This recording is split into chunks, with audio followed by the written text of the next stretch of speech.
ويسعد لي أوقاتكم من جديد بعد طول غياب. رجعت لكم بوصفة الزربيان العدني الأصلي، طعم خيال والمنظر بشهي. تقريبا أقل من كيلو رز عملت، حطيت له 3 بصلات كبار. حطيتهم بالزيت قليتهم. هلأ هون بقسمهم لقسمين. هذا اللون الذهبي بشيله لبعدين لآخر الطبخة، وهذا بخليه كمان يحمر شوي ليصير اللون البني.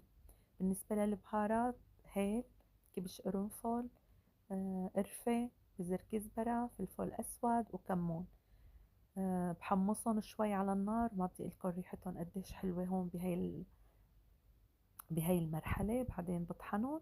هلأ هون بنجي راس توم، لبن، مي، البصل، ومعلقة كبيرة من البهار يلي طحنتهم. والدجاج بكون منضفته. هون طبعا نسيت لكم اني بخلطهم بالخلاط، لازم نخلطه كتير منيح، وهون الدجاج بكون منضفته كتير منيح.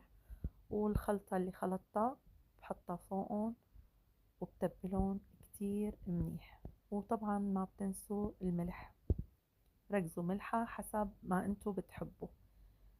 بعد ما حركتهم كتير منيح، هلأ بحطهم بالطنجرة وبحط لهم زيت من نفس الزيت تبع البصل يلي قليت فيه البصلات.